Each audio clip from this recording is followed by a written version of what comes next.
जय गुरुदेव। और दोस्तों, मेरे चैनल सिद्ध सावर मंत्र में आपका एक बार फिर से हार्दिक स्वागत है। और देखिए, आज मैं आपके सामने जो वीडियो लेकर के आया हूँ वो वीडियो आपके लिए बहुत ही ज़्यादा महत्वपूर्ण है। महत्वपूर्ण क्यों है? क्योंकि इसमें आपको एक सीख मिलेगी, और सीख भी ऐसी मिलेगी कि जो आप के लिए बहुत ज़्यादा महत्वपूर्ण है, सभी के लिए है। किसी एक व्यक्ति विशेष के लिए महत्वपूर्ण नहीं है, वो सभी के लिए है कि आखिरी सत्य वास्तव में है क्या। आखिरी सत्य क्या होता है? किसी ने कहा है कि दिए के तले यानी दीपक के नीचे अंधेरा क्यों होता है। अब इसी सवाल का जवाब मैं आज आपको इसी वीडियो में दूंगा, और आपको वीडियो पूरी देखनी है। आप इस वीडियो को पूरी देखें, बिल्कुल भी इसको बीच में स्किप ना करें और बीच में ना छोड़ें। क्योंकि भले ही आप साधना करते हो या नहीं करते हो, या मेरे शुभचिंतक हो या मुझसे ईर्ष्या करते हो, लेकिन फिर भी आप इसको पूरी देखना। क्यों? क्योंकि भले ही आप मुझसे ईर्ष्या करते हो किसी भी बात को लेकर के, या फिर चैनल को लेकर के, या फिर मुझे लेकर के, या मेरी नीतियों को लेकर के, कैसे भी आप मुझसे ईर्ष्या कुछ लोग करते हैं, कुछ मुझसे प्रेम भी बहुत करते हैं। तो जो मुझसे ईर्ष्या करते हैं, मैं उनसे भी निवेदन कर रहा हूं कि आप लोग जरूर इस वीडियो को देखना, आपके लिए भी बहुत महत्वपूर्ण है। और जो मुझसे प्रेम करते हैं उनके लिए भी बहुत महत्वपूर्ण है। लेकिन थोड़ा सा मैं आपको पहले कुछ समझा देता हूं। कैसे?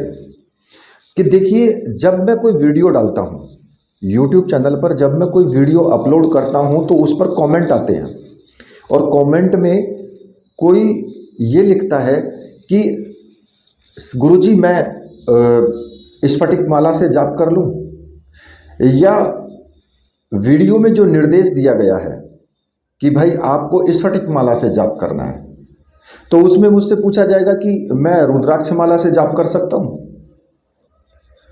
रुद्राक्ष माला का जिक्र है तो फिर पूछेगा कि स्फटिक माला से कर सकता हूं। या फिर वीडियो में मैंने 11 दिन की साधना बताई है, तो उसमें जो मैंने मुख बताया है कि भाई आपको एकांत रूम में करना है, या आपको पूरब दिशा की तरफ मुख करके साधना करनी है, या ऐसा उसमें कुछ विधान है, तो उसमें मुझसे उल्टा ही पूछेंगे।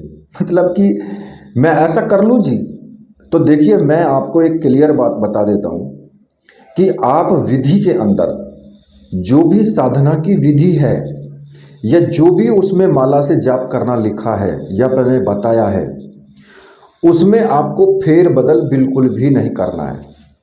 क्योंकि अगर आप उसमें फेर बदल करेंगे तो साधना के ढंग में फेर बदल हो जाएगा।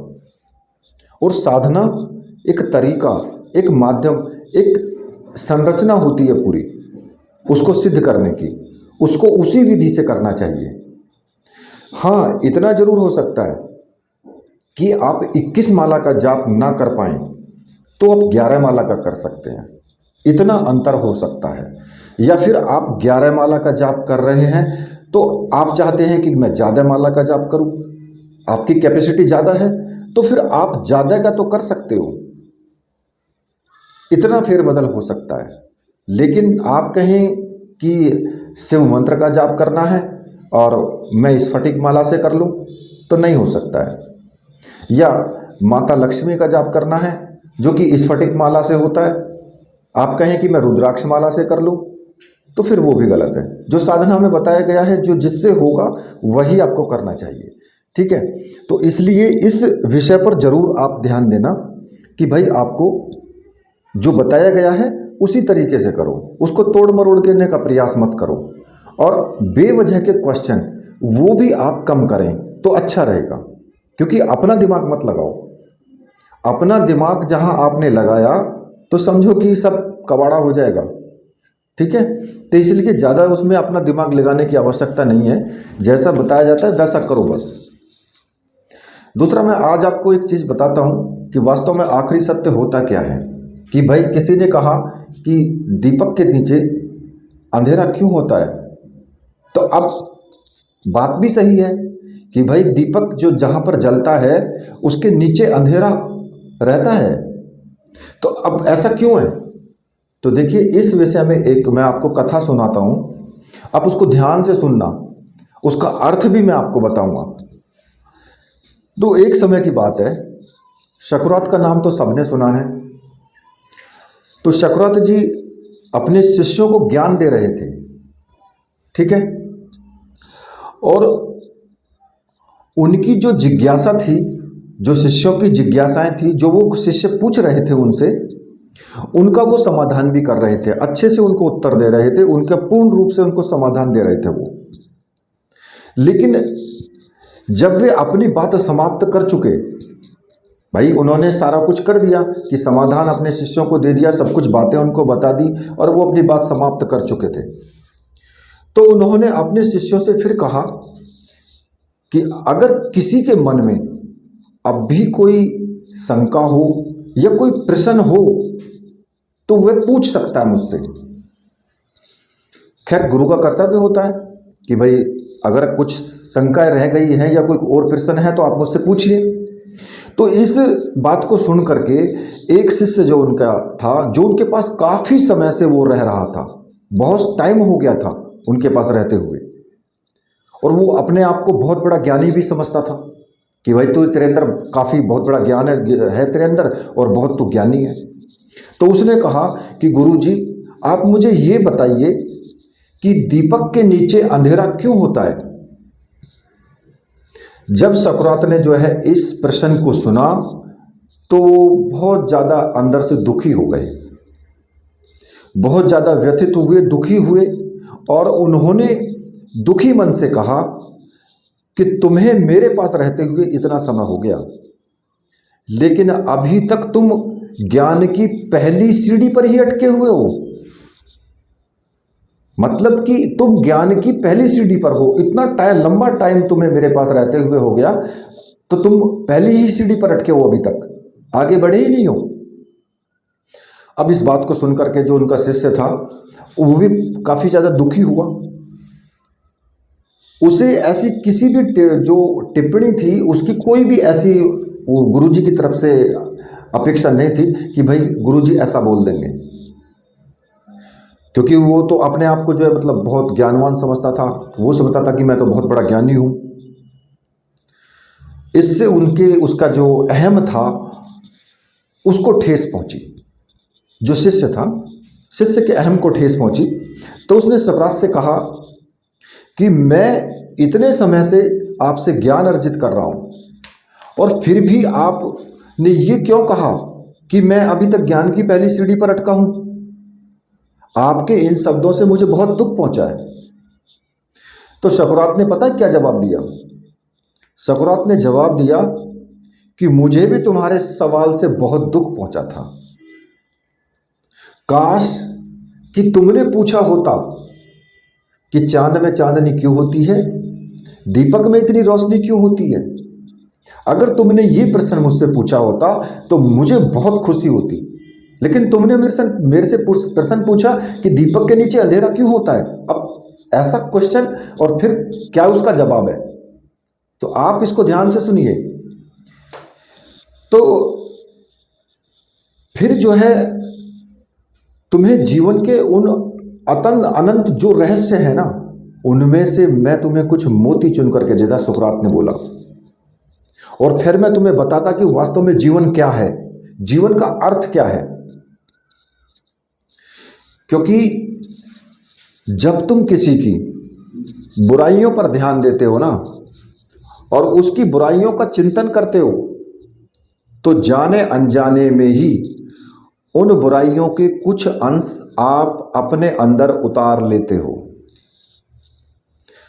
और उसके बाद उसके बाद जो परिणाम होता है, तुम्हारे अंदर बुराइयां बढ़ती चली जाती हैं। और जब तुम किसी अच्छाइयों पर ध्यान देते हो, किसी व्यक्ति की जो अच्छाइयां हैं उन पर ध्यान देते हो और तुम अच्छाइयों का चिंतन करते हो, तो फिर तुम्हारे अंदर की जो अच्छाइयां हैं उनमें बढ़ोतरी होती है। तो वास्तव में सच बात है कि जो शिष्य ने पूछा कि दीपक के नीचे अंधेरा क्यों होता है, मतलब कि उसकी बुराई पर ध्यान दिया उसने दीपक की बुराई पर ध्यान दिया कि इसके अंदर ये बुराई है, ऐसा क्यों होता है, लेकिन उसकी अच्छाई पर ध्यान नहीं दिया कि दीपक में इतनी रोशनी क्यों होती है। भाई अगर किसी व्यक्ति में कुछ अच्छाइयां हैं तो उसके अंदर एक आध बुराई भी होगी। अब मेरे कहने का अर्थ यह है और गुरुजी के कहने का अर्थ यह है और जो सुकरात ने अपने शिष्य से कहा उनके कहने का अर्थ यह था कि अगर आप किसी की बुराइयों पर ध्यान देते हो, किसी का बुराइयों का चिंतन करते हो, तो फिर वे बुराइयों के अंश जो हैं वो आपके अंदर आ जाएंगे और धीरे धीरे भी आप भी बुराइयों की तरफ चलना शुरू हो जाओगे। अगर आप किसी की अच्छाइयों पर ध्यान देते हो और अगर अच्छाइयों पर आप ध्यान देते हो तो कुछ अच्छाई के अंश ही आपके अंदर आएंगे, तो इसलिए फिर आप अच्छाइयों की तरफ बढ़ते चले जाओगे। ऐसा कहने में भी आता है कि और कहते भी हैं कि भैया किसी की बुराई मत करो, उसके कुछ जो बुराइयां हैं उनका जो पाप है वो हमारे अंदर आ जाता है और ऐसा होता भी है। तो इसलिए कभी किसी की बुराई मत करो, कभी किसी की बुराइयों का चिंतन मत करो। सुकरात का कहना यही था अपने शिष्य के कि अगर तुम, यही तो पहली सीढ़ी है, अभी तुम इसी सीढ़ी से ऊपर नहीं उभरे, दूसरों की बुराइयों को देख रहे हो, बस अच्छाइयों को नहीं देख रहे हो उनकी। अगर तुम उनकी अच्छाइयों को देखोगे तुम्हारे अंदर खुद अच्छाई उत्पन्न हो जाएगी, खुद तुम्हारे अंदर अच्छाइयों का भंडार हो जाएगा, तुम खुद एक बहुत बड़े सिद्ध बनने की तरफ जो है रास्ते में चले जाओगे। और तुम तो ये बुराइयां देख रहे हो, तो ये पहली सीढ़ी तो है। तो इसलिए सुकरात को दुख हुआ अपने शिष्य के उस प्रश्न पर कि जिसको इतने लंबे टाइम तक रहते हुए इतना टाइम हो गया और वो शिष्य ऐसे प्रश्न करे। तो मेरे भी कहने का तात्पर्य ये है कि कभी भी किसी की बुराइयों पर ध्यान मत दो, उसकी अच्छाइयों को देखो, उसकी अच्छाइयों पर ध्यान दो, तो आपके अंदर स्वयं उसकी अच्छाइयाँ आकर के और आपकी अच्छाइयों में और ज़्यादा वृद्धि होगी और आपका जीवन सुखमय होगा। यही आखिरी सत्य है। तो इसी के साथ अब मैं वीडियो को यहीं पर समाप्त करता हूं। तो मेरे साथ बोलिए बोलिए वीर बजरंगबली हनुमान जी महाराज की जय, बोलिए मेरे परमहंस गुरुदेव की जय।